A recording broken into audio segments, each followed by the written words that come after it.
tayo po manalangin ulit po bawat isa.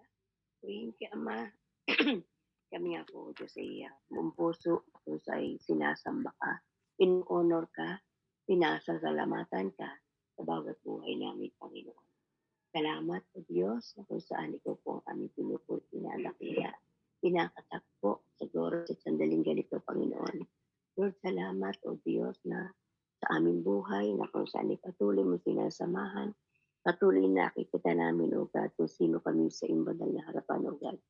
O Diyos, hindi po kaabalahan, hindi po ito kung saan ay gawain lamang, kundi ito ay tunay na pagbibigay kapurihan sa iyo.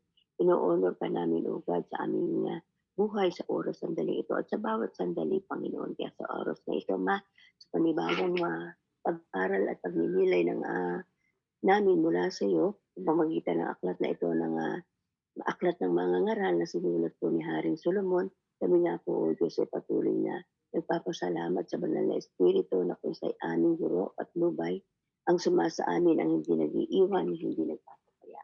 Kaya purihin ka, Ama, o po ang sentro ng gawain ito, O God, at sa aming pong pag-aaral, gamitin mo lamang po ako ayon sa iyong naisin, Panginoon, O God, narito ang aking mga labi at dila.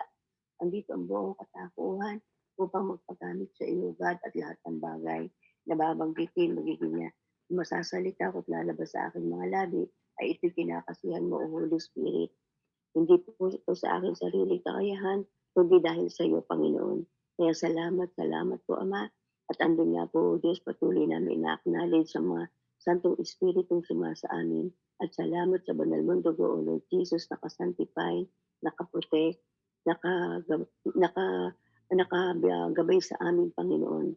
We are always acknowledging your most precious blood, Lord Jesus, as we are having our deeper relationship sa iyo, Panginoon, O God, in the name of Jesus.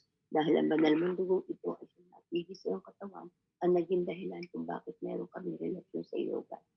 Dahil kami iyong tinubos mula sa aming mga pagkakamali, narito kami, Panginoon, na patuloy at patuloy na sinasaliksik ka, Panginoon. Patuloy, O God, na ang nais namin ay maging kagaya mo nga po ang aming kaisipan, maging kagaya ng aming Panginoong Hesus, ang aming mga ginagawa, ang aming mga sinasabi, na kung saan, O Diyos, ay para sa iyong kapurihan. Kaya salamat po, O God. Mataas ka at mababa kami. Patawarin kami sa aming mga pagkukulang, pagkakamali, dahil andito po kami sa mundong ito, Panginoon, na kung saan nakikita mo kung ano yung aming mga sala sa salita, sa gawa at sa iniisip. Kaya salamat po, O Diyos, sa oras sandaling ito. Patuloy ka namin dinadakila at niluluwalhati. Sa ngalan po na Panginoong Hesus, Amen and Amen. Yan po atin pong basahin ang panimula ng ating pag-aaral sa aklat po ng Ecclesiastes o aklat ng mga ngaral. At ang sabi nga po dito sa aklat ng mga ngaral number chapter 1, walang halagaan lahat ng bagay. Ano sabi nga po dito ni Haring Solomon, ano po, it is meaningless. Life is meaningless. Sabi po dito, ito ang pangungusap ng mga ngaral na anak ni David na hari ng Israel. Walang kabuluhan, walang halagaan lahat ng bagay. Magpakahirap ka man, gumawa ka na ng gumawa, ay wala rin mapapala. Patuloy ang pagpapalit-palit ng mga lahi, ngunit hindi nababago ang daigdig. Ang araw ay patuloy sa pagsikat at patuloy sa paglubog, pabalik-balik lang sa pinanggalingan. Ang hangin ay umiihi patungong timog papuntang hilaga habang araw ay paikot-ikot. Lahat ng tubig umuuwi sa dagat, ngunit di ito napupuno. Ang tubig ay bumabalik sa batis at pinagmulan upang muling umagos patungong karagatan. Verse 8, ang lahat ng bagay ay nakababagot, hindi makakayanan ipaliwanag. Walang sawa ang paningin ng tao, walang tigil ang kanyang pakinig. Ang naganap noon ay nangyayari ngayon, paulit-ulit lamang ang mga pangyayari. Walang bagong pangyayari sa ibabaw ng daigdig. Ang sabi ng iba, hali kayo, ito'y bago. Ngunit naganap na yun nung hindi pa tayo tao. Di na maalala ang mga nauna. Ang mga nangyari ngayon ay naliliputan din sa hinaharap. Ang karanasan ng mga ngaral sa verse 12, ako ang mga ngaral ay naging hari ng Israel. Sinisiyasat ko at pinag-aaralang mabuti ang lahat ng bagay sa silong ng langit at nakita ko ang taong kinalagaan ng Diyos ay sa matinding paghihirap. Nakita ko ang lahat ng gawa ng tao sa ibabaw ng lupa ay walang kabuluhan at tao uwi sa wala. Hindi na maitutuwid ang maluktot at hindi na mabibilang ang wala. Sinabi ko sa aking sarili, ang katalinuhan ay higit kung ang katalinuhan ko'y higit sa sinundan kong mga hari ng Jerusalem. Alam ko kung ano ang tunay na katalinuhan at katarungan. Verse 17, pinag-aaralan kong mabuti ang pagkakaiba ng karunungan at kamangmangan, ang katalinuhan at ang kaunulan. Ngunit napatunayan kong ito'y walang kahihinatnan. Last verse, verse 18, hanggang lumalawak ang kalaman, ang dumarami ang alalahanin, at habang dumarami ang nalalaman, ay lalong tumitindi ang sakit. Purihin ka, O Diyos, pagkabasa ng iyong mga salita. Hallelujah. Ito po yung nagpapakita, mga kapatid. Ito po yung sinulat ni mismo ni Haring Solomon again, na kung sa siya po mismo ang sumulat dito sa aklat ng mga ngaral. Doon po sa tatapos natin na aklat ng kawitaan, Yagi po ay sinulat yun ni Haring Solomon na kung saan ay nabanggit po dito na kung saan ay kasama doon si Agur at si Lemuel na kung saan sa huling na section ng ating mga aklat ng Proverbs ay naandun po nabanggit si Agur at saka si Lemuel. Pero dito po sa aklat ng mga ngaral ay andun nga po na walang ibang po na binanggit dito kundi si Haring Solomon. Sa buong aklat po ng ating ng ng Proverbs, ito po ay sabi nga po ay kinumpile, pinagsama-sama ni Haring Solomon at nang sumulat din si Agur kung saan ito panahon ito na kung sa early life niya kung saan yung kanyang kasikatan, kanyang kabataan pa niya na kung saan ay makikita po natin sa tema ng salita dito sa kung ating i-meditate. Pero dito po na kung saan ay dito sa aklat ng mga ngaral, ito po ay nagpakita na kung saan ito po ay sinulat naman ni Haring Solomon sa panahon na kung saan siya po ay late in his soul, late na medyo maedad na siya. Kaya nga po dito makikita po natin, mag-discern natin na kung saan madalas niya sinasabi, life is meaningless. Ano po, na kung saan marami na siyang karanasan, marami na siyang nagawa, at sa bottom ng kanyang, kung isa-summarize nga po niya ang kanyang buhay ay nasabi nga po niya dito at madalas kong binanggit na life is meaningless. Ano po, ang buhay ay walang kamuluhan, walang halagaan lahat ng bagay na binabanggit niya na lagi niya sinasabi. Kaya nga po dito, sabi nga po dito, si Solomon daw po ay ang kanya pong layunin, ano nga po ay isang aklat, isang Bible character sa ating banal na kasulatan na kung saan ay meron siyang lahat ng bagay, had everything, andun sa kanya yung karunungan, yung kapangyarihan, yung kayamanan, andun nga po na siya yung kagalang-galang, yung reputasyon niya at yung andun na tunghayan po natin na kung saan ay yung God's favor ay tunay na naranasan po ni Haring Solomon. Ito nga po yung kung saan ay sa bandang huli nakita po niya na kung saan ay parang walang halagaan lahat ng bagay. Ano po? So dito po, dito sa ating pag-aaral po dito ay sinika po niya na kung saan ay ni Haring Solomon na kung saan sa mga taong nasasakupan niya, yung mga kataong nagtitiwala sa kanilang sarili kakayahan, sa kanilang ability, yung kanilang katwiran, ay sinasabi di po dito ni Haring Solomon na lahat ng meron po tayo, yung commitment natin ay dapat lahat ng meron tayo ay ilaan lang po natin sa ating Panginoon. Sabi nga, commitment to God as the only reason for living. Itong nakita po natin na kung sa isa summarize po natin, lahat ng meron po tayong potensyal, kayamanan, andun nga po yung abilidad natin, andun nga po yung katwiran natin, ay dapat andun nga po na kung saan ay nakakommit lahat ito sa ating Panginoon upang tayo ay mabuhay. Ano po? So, dito po sa ating pag-aaral, mula verse 1 hanggang verse 11, nandun nga po na kung saan ay ang layunin dito kung bakit niya ito sinulat ay andun nga po na andun yung sabi nga po ay domestically sunod-sunod na kung saan nakita po natin na ito po yung near the end of his life na siguro nararamdaman niya na kung saan ay malapit na siyang pumanaw at yan doon nga po naglo-look back siya. Tinatanong niya yung kanyang mga na-accomplish at naandun nga po kung ano yung kanyang mga na nagawa at nakita po na sina mismo nagsabi na it's simply meaningless ang mabuhay sa mundo.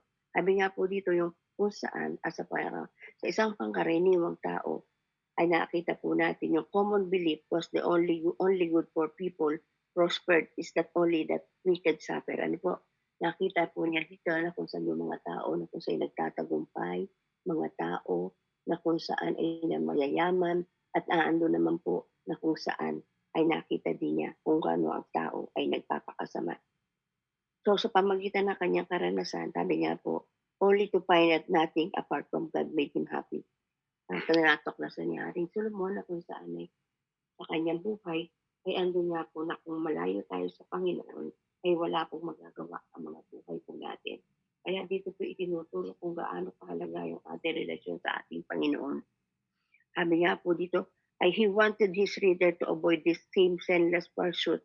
Ang gusto niya ay andun nga po na kung saan ang kanyang magbabasa o makakatuklas ng salita niyang ito ay andun nga po na kung saan ay makita kung gaano kahalaga ang buhay po natin. Sabi nga po, if we try to find meaning in our accomplishment rather in God, we will never be satisfied and everything we pursue will become yung mawawala ng kamuluhan. Kaya po, parang pagpapakita nga po dito ni Haring Solomon na sa lahat ng aspeto ng buhay po natin, i-acknowledge natin ang ating Panginoon dahil na lahat ng meron dito tayo ay hindi sa atin, kundi pahiram lamang nga po talaga ng ating Panginoon. Sabi nga po dito sa verse 2 na ating binanggit, walang kabuluhan, walang halagaan lahat ng bagay, na kung saan ito sa kahariang ito ng Israel noong panahon niya, ito yung kanyang golden age. Kaya sabi nga po ay pinakikita niya dito na ang lahat ng tao ay dapat maunawaan na ang tagumpay at ang karangyaan ay hindi nagtatagal. Ito'y pansamantala lamang. Lahat ng accomplishment bilang isang tao ay isang araw, ito po ay mawawala. Ano po, isa po dito, and we must keep this in mind in order to live wisely. At dapat maunawaan natin to na kung saan ay sa ating kaisipan upang sa gayon ay tayo mamuhay ng may katalinuhan. Dahil kung hindi tayo mamumuhay na kung saan ay kaagapay kasama ang Diyos at walang kamalayan sa ating Panginoon, andun nga po na tayo po ay magiging isang mayabang. O na andun nga po na gagawa tayo ng sarili nating hindi tayo magtatagumpay at madi-disappoint tayo at tayo magabibigo kung wala sa ating pagtatagumpay ang ating Panginoon sa buhay po natin. Ano po? Makita po natin na kung saan ay sa mga tao na kung saan ay mayayaman, sa mga tao na kung saan ay andun nga po na kung saan ay tagumpay sa buhay, naging yung nga po po sabi nga po yung tumuklas ng Facebook, tumuklas na ganito siya na kung saan ay at the end, siya din po ay pumanaw at at the end ng kanyang buhay na lumalungkot pa rin siya. Pero tayo po na kung saan ay pinakikita na tayo nakakakilala sa ating Panginoon. Di ba? Napapahalaga natin ang buhay natin, lalo na sa kapanahon ito at na-appreciate natin ang lahat ng bagay. Bakit? Ito po ipinakikita at itinuturo sa atin ng ating Panginoon. Sabi nga po dito kasi nga po yung pagpapakita na kung saan yung hindi po mahalaga talaga at makikita at the end of his life, nakita po dito ni Haring Solomon na lahat ng ating tinatanggap, lahat ng ating possession, lahat ng accomplishment ay at the end of our life ay walang kabuluhan. Bakit? Kasi may iwan po natin ang lahat ng bagay na ating pinagsumikapan. Only ang ating Panginoon ang makakakita ng tunay na satisfaction, tunay na kagalakan. At saka sabi nga po na kung saan ay dahil tayo ay sa aking sarili, na andun nga po na we are blessed. Dahil sa at the end of our life, ay makikita po natin na o nga naman, lahat ng ating pinagsumikapan, sigasig natin mula po sa tayo ay nag-aral, nagtrabaho, naging tanyag, pero at the end of the day, ng ating buhay, ay andun nga po na kung saan ay pinakikita dito na dapat ang lahat ng ating na-accomplish ay i-honor natin ang ating Panginoon. Lahat ng ating sasabihin, lahat ng ating gagawin, lahat ng ating iniisip ay dapat andun nga po si Lord ang ating ino-honor. Kasi sabi nga po dito ay walang kabuluhan, walang halaga ang lahat ng bagay. Kaya po, ito po isang bagay na makikita nga po natin dahil nga po dito sa panahon ito ay sa pangangaral na ito ni Haring Solomon ay yung kanya, sabi niya po, nasa late age na, nasa huling edad na siya nung panahong iyon na kanyang sulatin ito at na-discern niya sa kanyang sarili kasi natanggap niya lahat, nasa kanya lahat, karunungan, karangyaan, lahat ng potential ay nasa kanya.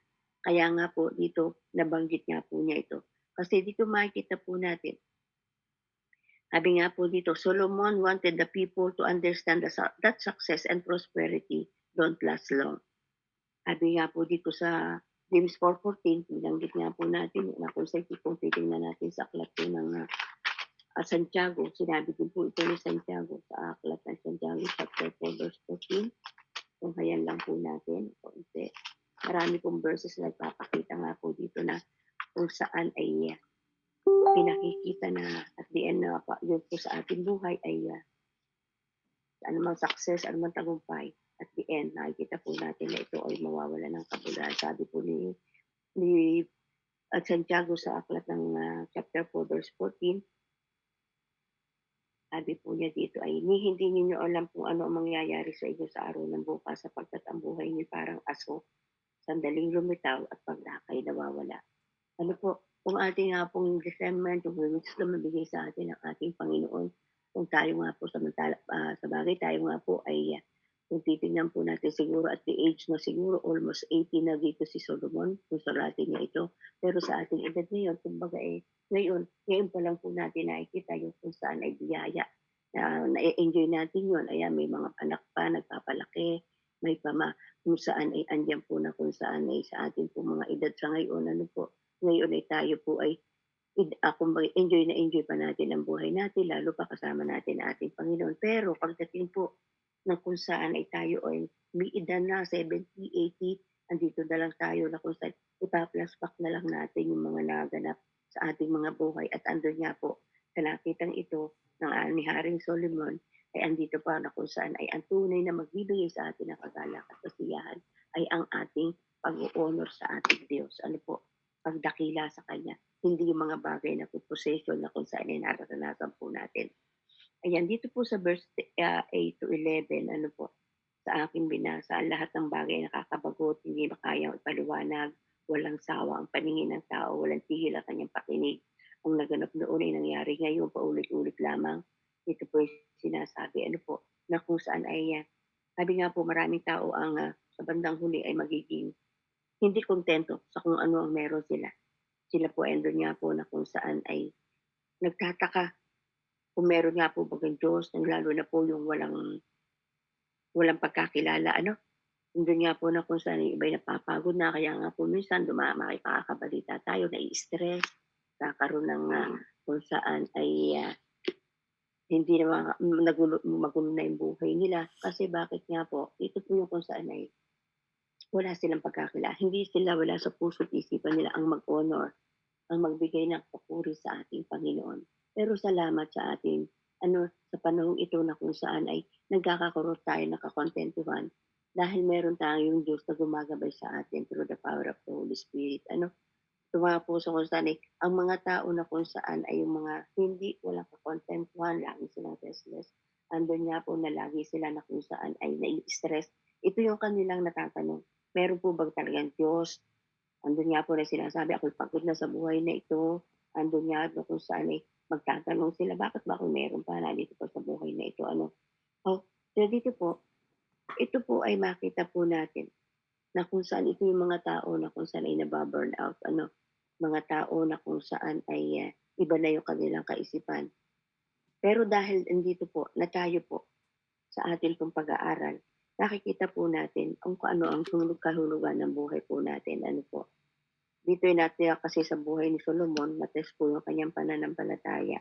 Nahamon po niya kasi nga po ay dahil sa panahong ito, siguro nga po ay dahil naranasan na niya yung maraming asawa, babae, na kung saan ay meron nga po kasi dito sa aklat na mangangaral sa item 7 or chapter 8 na sinasabi na kung saan ang binanggit niya na kung saan siguro kasi kaya niya ito nabanggit ay sabi po niya kasi magpaano lang po ako dito sa verse 7 na kung saan ay pagkatapos matamasa sa verse 7:28, ano po, pagkatapos matamanan ko, ngunit bigong pagkisiyasa at natuklasan ko sa 1,000 lalaki, isa lamang ang matalino at sa 1,000 babae, walang matalino kahit isa. So dito siguro kasi na natin realize ni Solomon na kung saan sa kanyang medyo yung buhay po niya ay medyo may edad na siya. nakita niya dito na yung mga babae ang naging sanhi para po siya ay magkasala sa ating Panginoon. Kaya sinabi niya, kahit sa 1,000 ay walang matalino.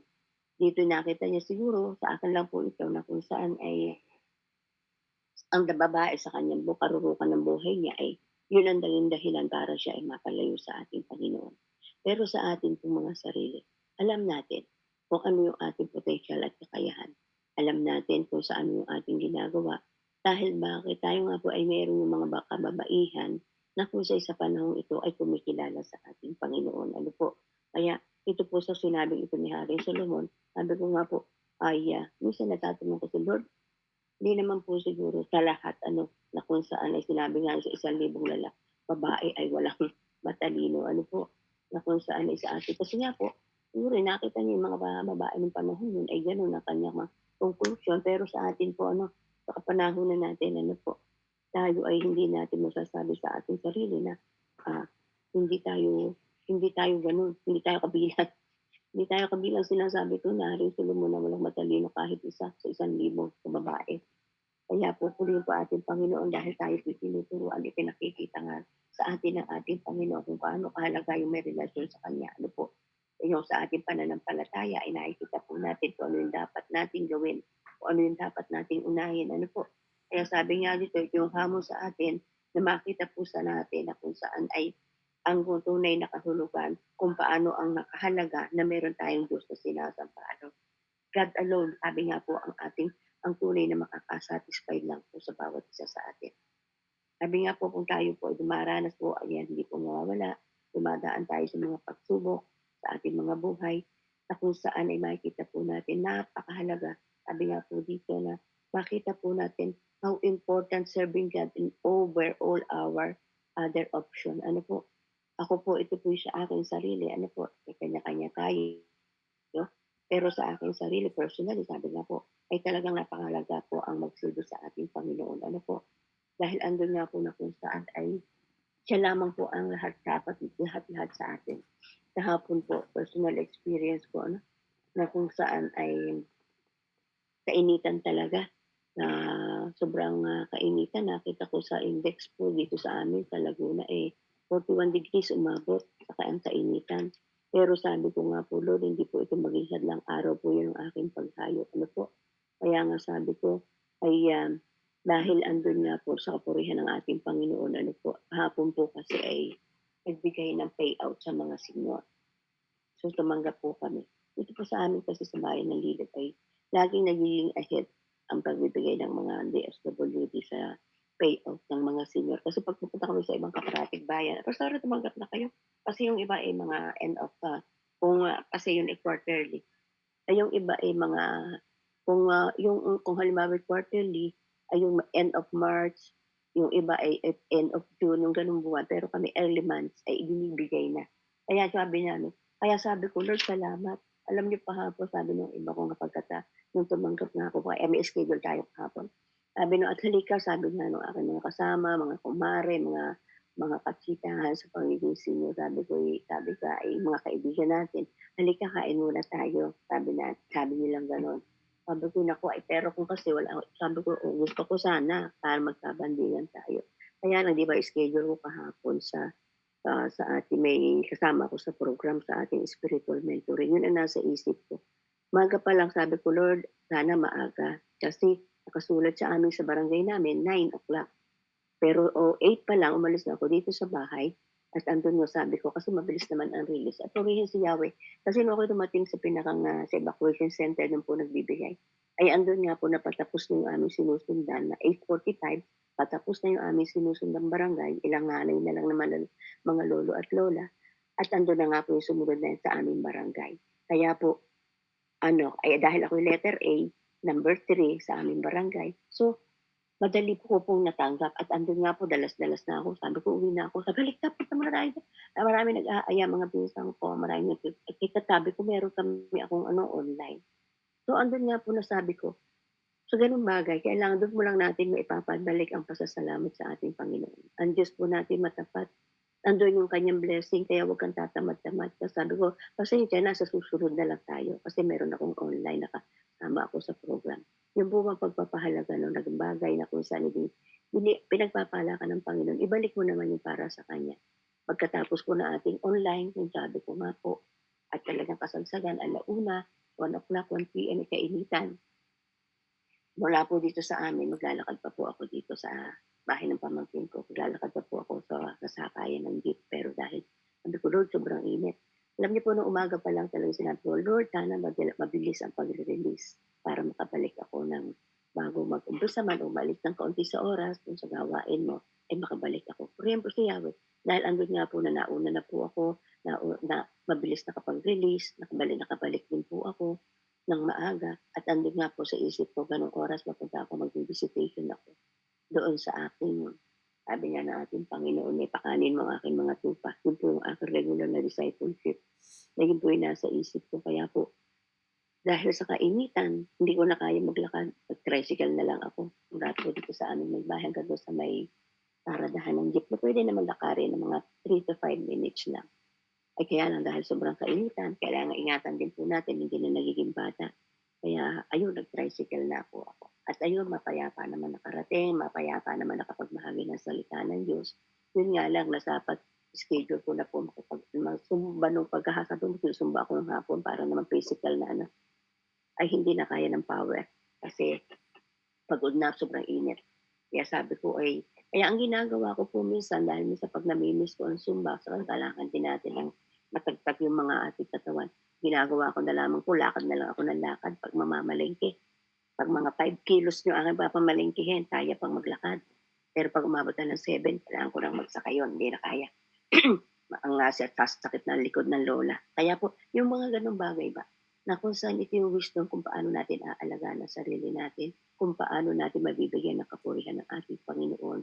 At andun nga po na kung saan ay lagi pinupuri natin ang ating Panginoon. Andun na kung saan ay, alam ko na kung saan ay namibiyaya ang Panginoon, magbahagi ka. Ay yung kapatid ko doon sa gilid, sabi ko, sabi ko, siya po ay nasa bahay na lang. Sabi ko, anong gusto? Sabi niya kasi alam nila na kami magpe-pay out. Sabi konti kung nagbili ng konting ulam. Sabi, gusto ko na lang yung ganung isda. So, hindi ko pa natatanggap yung aking tatanggapin. Ay, ibinigay ko na, bumili na ako konting tinapay, saka isda, saka yung konting prutas dito sa dahil nagsusolo ako dito sa bahay. Inano ko yun. So, yung bagang isi-share mo yung blessing mo na kung saan, para sa akin, na kung sa yung konti lang naman yung, kung hindi naman ganun kalaki yung aming payout. Pero andun nga po na sa ganung pamaraan, ma-appreciate mo ba kung paano mo ibabalik kay God yung pasasalamat sa Kanya. Ano po? Kaya nga po dito makita nga po natin na kung saan ay yung direction ng buhay po natin, paano natin maibabalik, ma-honor natin ang ating Panginoon sa ginagawa niya sa buhay po natin. Ano po? Simpleng kapamaraanan, pero andun nga po na alam natin sa puso natin na yun ay para sa kapurihan ng ating Panginoon. Kaya nga po, ang dami nang sabi, pag ako'y nagpupuso ng aking mga ginagawa, pare, abalang-abala ka naman. Sabi ko, hindi naman, okay lang naman yung pagkaabala na kung saan ay pag-aabala para lang sa Panginoon. So, dito po pinakikita ko lang sa kanila na yung ganong halimbawa ba na inuuna mo yung Panginoon bago sa lahat ng bagay. Kaya pagka ganong papakita mong halimbawa, makita sa natin na kung hindi man natin sila kung saan ay madala ng tuhasan sa paano na ating Panginoon, na kung saan naisin mo na sila madala din. Pero sa halimbawa at example mo, doon po natin makita na tayo ay talagang kumikilala at naglilingkod sa ating Panginoon. Kaya nga po, ito po yung hamos lagi sa atin na ibig nga po sabihin na kung sabi nga po dito sa mga pagsubok natin sa ating pananampalataya sa buhay po natin, yung mga hamong ito na ipinakikita lamang po na kung saan ay ang Diyos po ang ating ang Diyos lang po ang dapat natin mabigyan ng kapurihan. Kaya po sa kung tayo nga po sa ating pag-idagaya nga po ni Haring Solomon, nilulukbak natin na kung saan ay pinakikita dito na ako baga ay naging kabuluhan, nagawan pa ng kumbaga yung aking pagiging anak ng Diyos sa pagkatawag baga sa akin ng Panginoon ay naging makabuluhan po ako. Yung ba yung sinasabi ko, yung po baga yung sinasabi ko na kung sa inaisip ko na kung saan ay yung para bang sa ginagawa kong ito parang kulang at kulang pa na yung pabigyan mo ng kapurihan ng ating Panginoon sa ating mga ginagawa sa kapalit ng kanyang biyaya na kung sa binibigay naman sa atin parang kulang pa po. Kaya nga po lagi sabi nga po dito, God, kung tayo halimbawa ay tayo magtatanong sa ating Panginoon, kung saan ay, sabi po dito, perhaps God is asking you to rethink your purpose and direction in life. Sabi nga po dito, gaya nga po ng ginawang ito ni Haring Solomon na doon nga po nasa late na itong sinulat niya ito, yung late na time ng kanyang buhay, siguro nga po may edad na siya, let's say sabihin natin mga 80, 90, or hindi naman binanggit, ewan ko lang kung nabanggit ba kung ilang taon na si Haring Solomon, parang hindi ko matandaan kung ilang taon na, o hindi ko lang po matandaan kung nabanggit sa dito. So ilang taon si Haring Solomon nang siya mamatay, hindi ko po ma-recall. Kaya nga po dito po pagpapakita sa atin mga kapatid sa ating pag-aaral na ito na sinasabi ni Haring Solomon na life is meaningless, pero dito po makita po, tinuturo po sa atin kung paano natin dapat pahalagahan ang buhay na ito na ipinahiram sa atin ng ating Panginoon. So, sabi ko nga po, tayo pinagpala dahil natutuklalasan natin kung ano yung layunin ng ating Panginoon sa bawat buhay po natin. Ano po? Sabi nga po, ayan, dito po sa verse 12 to 15 na kung saan ay sabi nga po dito yung karanasan ng mga ngaral. Ako ang mga ngaral ay naging hari ng Israel, siniyasat ko at pinag-aralang mabuti ang lahat ng bagay sa silong ng langit at nakita ko ang tao ikinalagay ng Diyos sa matinding paghihirap. Nakita ko ang lahat ng gawa ng tao sa ibabaw ng lupa ay walang kabuluhan at tao sa wala. Hindi na maitutuwid ang lumaluktot at hindi na mabibilang ang wala. Sabi nga po dito, what is twisted cannot be straight. Ito po ay nagpapakita na kung saan ay yung mga katanungan natin sa ating at karanasan natin sa ating mga buhay na kung saan ay nagkakaroon pa po na kung saan ay mga sa buhay po natin na merong mga bagay nga po na tayo ay nagawa, lalo na kung wala pa tayong relasyon sa ating Panginoon, na hindi na maitutuwid. At dito po, pinapaalala ni Haring Solomon na kung saan sa buhay po natin, madidiscover po natin na sa panahong ito, ma-accomplish po natin ang lahat ng bagay na ginagawa natin na ayon sa naisin ng Panginoon. Sabi nga po, true wisdom is found in God and true happiness comes from pleasing Him. Ang tunay na kung saan ay ating karunungan ay matatagpuan lamang sa ating Panginoon at ang tunay na kagalak at kasiyahan natin ay mangyayari lamang kung nabibigyan natin ng kaluguran ng ating Diyos. Kaya nga po, sa panahong ito, na kung saan ay na-appreciate po natin yung ating pag-aaral na ito.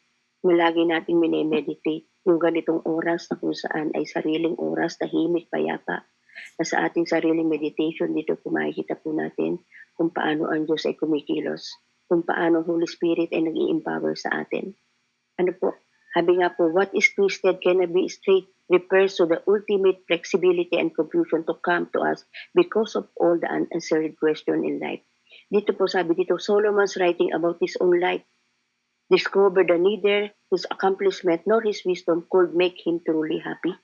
Kaya nga po, hindi po talaga, kumbaga nakita po niya, nagpaplaspak na po siya na kung saan yung tunay buwa karunungan ay siyang nagbagay sa kanya ng tunay na kagalakan. Kaya dito po sa atin po, sabi nga po, sa panahon natin ito, na ang tunay na karunungan ay matatagpuan natin sa ating Panginoon at ang tunay na kasiyahan at kagalakan ay maibibigay lamang natin sa pamagitan ng pagbibigay ng kaluguran sa ating Panginoon. Ano po? Gaya nga po yung nakabanggit ko, na kung saan ay yung kahapon yung karanasan ko po yung sa isip ko, Lord, ikaw lamang po, bibigyan ko ng papuri at parangal. In spite na ganun kainit. Kasi minsan, ipapaalala din naman yung mga leader namin na sabi niya, tayo pong mga senior, tayo po mag-ingat dahil sa sobrang init. Nagpapaalala din naman sila. Yung pong ating paghayo, ingatan po natin. Gano'n, nagpapaalala din po sila. Pero dahil nga po tayo meron Diyos na inaasahan, inaangkla natin, Lord, gawain mo po ito, ingatan mo po ako, in spite na ganitong mainit, ay kasasamahan mo po ako. So, andun, dahil ang Diyos yung binibigyan natin ng kaluguran, napiplis natin ang ating Panginoon para sa Kanya. Kaya salamat, dahil andun nga po yung pagtatagumpay. At napil ko naman doon sa aking mga pinakaing tupa. Kahit sila po ay dadalwa, sabi ko, sige po, sa atin pong pagbawakas, mag-pray po tayo isa-isa. At doon po inapil ko naman na yung sa amin pong pag-aaral ay sa kanilang pagpananalangin, ay andun nga po na bihira po silang ano ko lang nakita sila. Yung isa ay umiiyak lagi, pero itong isa, kahapon ko lang na-feel na siya po ay umiyak sa kanya pong panalangin. Sila pinagpe-pray ko muna kung ano yung gusto ipag-pray. Sila po, pagkatapos ako po ay magko-conclude sa aming panalangin, yung closing prayer, ako po ang magko-conclude. So sabi ko nga, salamat Holy Spirit for touching their life at nawa magpatuloy. Isang kaluguran, isang kagalakan na kung saan ay yung binabahaginan mo ng salita ng ating Panginoon ay natututo. Isang kasiyahan na kagalakan na tayo ay kumbagay na nakikita natin na meron kumbagay nagkakaroon ng transferring spirit sa kanila. Yung kung anong meron ka, na gusto mo, kung anong meron ka, na ulawa mo sa Panginoon, ay ganun din sila. Yung commitment, na kung saan yun din po ang aking patuloy na idinadalangin, na magtuloy-tuloy yung aking yung ating ibinabahagi mo sa kanila magkaroon ng bunga. Kung po baga yun po yung ating kasing layunin, ay andun nga po, di ba? Masiyahan ng ating Panginoon. Naalala ko lang po yun nga kasi yung verse na pinakita sa akin ng ating Panginoon kahapon. Kaya ngayon pinaalala sa akin na, di ba yung pagtatanong ng ating Panginoon kay Pedro na 3 beses, na kung saan ay sinabi nga po ng ating Panginoon sa kay Pedro na pakainin mo, alagaan mo aking mga tupa at pakainin mo. Ilang ulit na sinabi ng ating Panginoon yun. Kaya tayo po, magpatuloy lang po tayong kung saan ay magpakain.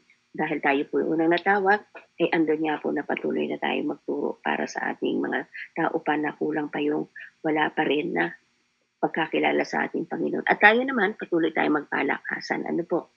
Sabi nga po dito sa verse 16 and 18,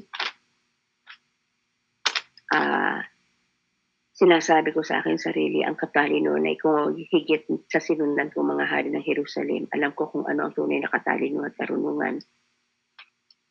Pinag-aralan kong mabuti ang pagkakaiba ng karunungan at kamangmangan. At sabi nga po dito, at katalinuhan at kaululan, ngunit napatunayan kung ito'y walang kahihinatnan. Hanggang lumalawa ang kalaman, dumarami ang alalahanin, at habang dumarami ang nalalaman, ay lalong tumitindi ang sakit. Sabi nga po, the more you understand, at yun nga po sinabi, ay the more you pain and difficult to experience. Ano po? Halimbawa daw po, na kung saan ay the more you know, the more imperfection you can see around you. Di ba? Na nakikita po natin habang napag-aaralan natin ang salita ng ating Panginoon, ay makikita po natin, mismo sa sarili na lang po natin, makikita po natin at maobserbahan po natin na kung saan ay talagang kulang at kulang pa yung ating ginagawa. Kulang at kulang pa yung pagiging gawa, pag-isikap natin na tayo maging matuwid. Ano po? Ay kulang pa talaga. Na kung saan kaya nga po siguro ay nabanggit ito, nasabi ito ni si Haring Solomon na life is meaningless dahil nga po talagang hindi natin ma-perfecto ang buhay natin ito. Sabi nga po ay naando na talagang kasi nangunirahan pa nga po tayo dito sa mundo ito. May mga pagkakataon na talagang kahit nga po bigla, minsan ating salita, sa ating iniisip, ito baga. At lalo pag hindi, may mga tao tayong kahalubilo na kung saan ay nagkakaroon tayo na na-upset po tayo, yun na lang po minsan sa ating sambahayan, kahit ganun control natin, minsan, o lalo sa ating mga kilala, minsan ay talagang tinetest po tayo yung ating patience, minsan ay bigla ka talagang na kung saan ay, lalo na pag umiidad na, naging irritable ka na, kahit nga po ikinag-aaral ng salita ng Diyos, minsan ay yung galit po, minsan yung ating nature, yung ating adrenaline biglang iigas, kaya ando nga po, hindi natin makontrol yung galit. At dito, pinakita mo na kung saan ay dapat nga po natin yung ating naningay ng aso namin. Lagi-lagi tayo maging handa sa ating mga sinasabi, nararamdaman, kasi nga po, are you ready to pay the price for wisdom? Ito po yung sinasabi. Kung paano natin i-handle yung wisdom ng binibigay sa atin ng ating Panginoon sa sitwasyon na meron tayong hinarap sa araw-araw. Sabi nga po ay dito nga po sa kabuhay na ito ni Haring Solomon ay nakita po dito. Sabi nga po dito, Solomon highlights two kinds of wisdom in the book of Ecclesiastes. Dito po sa Aklat ng Mga Ngaral ay nakita po dito yung katikatan ng dalawang klaseng karunungan ang meron po si Haring Solomon dito sa kanyang pagsusulat. Unang-una, yung human knowledge yung reasoning niya, yung filosofiya niya, 'di ba? Kasi nga po ang dami niyang sinulat lalo na po sa mga aklat po ng Proverbs, ano po, nakita po natin, na-discern po natin yung kanyang mga pangatwiran, yung filosofiya niya sa buhay niya. At andun nga po na kung saan yung human knowledge na yun, nakita natin, na kung saan, at yung pong sa isa pang bagay nakita po natin ay yung karunungang nagmula mismo sa ating Panginoon. So, ito po yung kung saan ay dito po sa verse 16 to 18 na ito, pagpapakita kung paano nga po ay naghalo yung kanyang human knowledge at yung karunungan nagmula sa kanya, sa ating Panginoon. Sabi nga po dito, when human knowledge ignores God, it only highlights our problem. O kung mananaig po sa atin yung sarili nating karunungan, hindi din natin iniaangkla sa ating Panginoon, ito o ay magkakaroon po ng problema sa hinaharap. Because it can provide answer without God. Hindi po natin matutugunan kung lagi natin mananangan tayo sa human knowledge natin na kung saan ay hindi nakaangkla sa ating Panginoon. Sabi nga po, kung ating i-itsapwera ang ating Panginoon sa aspeto ng buhay po natin, andun nga po na kung saan ay hindi tayo magtatagumpay. Kaya yung karunungan yon, yung human knowledge sa wisdom ng God ay dapat po makilini po natin kung ano yung dapat nating gagawin, kung ano yung dapat nating lakapin, kung ano yung dapat nating gawa, kung saan ay sabi nga po dito ay alam ko kung ano ang tunay na katalinuhan at karunungan. Sabi nga po niya dito, pinag-aralan kong mabuti ang pag-ibig, ang pagkakaiba ng karunungan at kamangmangan, katalinuhan at kaululan. Ngunit napatunayan kung ito'y walang kahinatnan. Hanggang lumalawak ang kaalaman, dumarami ang alalahanin, at habang dumarami ang lalaman, ay lalong tumitindi ang sakit. So dito po pagpapakita sa atin na tayo mismo sa ating sarili, how we discern yung karunungan, yung wisdom na ating bigay ng ating Panginoon at yung wisdom na meron tayo bilang isang tao. Paano natin ito maia-apply sa pang-araw-araw natin buhay? Ano? Kaya nga po dapat yung tamang wisdom kung paano natin i-apply sa bawat buhay po natin, sa bawat desisyon natin, sa bawat gagawin natin, sa bawat iniisip natin. Ano po?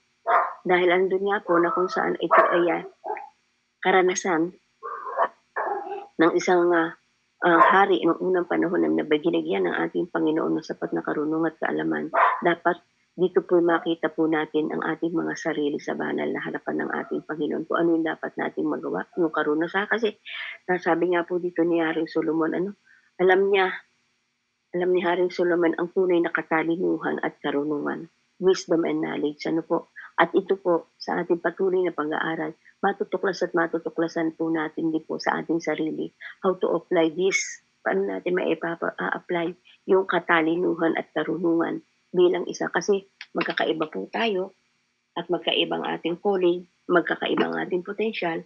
So, dito po tayo nakikita ng ating Panginoon. Paano natin gagamitin yung mga bagay na yun na makapagbibigay ng kapurihan sa pangalan ng ating Panginoon. Sabi nga po, huwag nating angkinin ang mga bagay na kung saan ibinigay sa atin ng ating Panginoon, kundi ibigay natin ito sa kapurihan ng ating Panginoon. Gamitin natin ito sa kapurihan ng ating Panginoon at hindi sa ating sarili lamang. Kaya po, ito po, isang bagay na kung saan marami pa po tayong matutuklasan sa ating pag-aaral ng 12 chapter ng Aklat ng Mga Ngaral. Kaya purihin po ang ating Panginoon. Dapat alam natin yung ating, sabi nga po, 2 kinds of wisdom in the book of Ecclesiastes, human knowledge, reasoning, and philosophy, and wisdom that comes from God. Sabi nga po dito, pag human knowledge, when human knowledge ignores God, it's only highlights of our problem because it's provide an answer without God, eternal perspective and solution. Kaya po maghahantong sa buhay na walang hanggan, yung ating pong hanggang sa eternal life, ay makikita po natin to. Alam niyo po kasi makita po natin dito sa ating pag-aaral ay dito po yung nade-discern ko dahil nga po sa mga karanasan ni Haring Solomon na ating natutuklasan na ibinibigay sa atin ng Panginoon na natutuklasan natin yung karunungan. Dito po ay meron po tayo na kung sa ikatututo natin na kung ano yung dapat natin gawin at kung ano yung dapat nating iwasan. Ano po, sa pagkakaroon po natin ng wisdom that comes from God. Kaya pupurihin po ang ating Panginoon, nawa po, nangusap po sa bawat isa sa ating 5, ang Panginoon sa pag-umpisa po natin ito ng pag-aaral ng Aklat ng Mga Ngaral. Ito po yung karunungan nagmumula sa ating Panginoon na kung sa'y patuloy tayong tinuturuan upang sa gayon mamuhay po tayo na nakapagbibigay kaluguran sa ating Panginoon. Muli po Ama, salamat.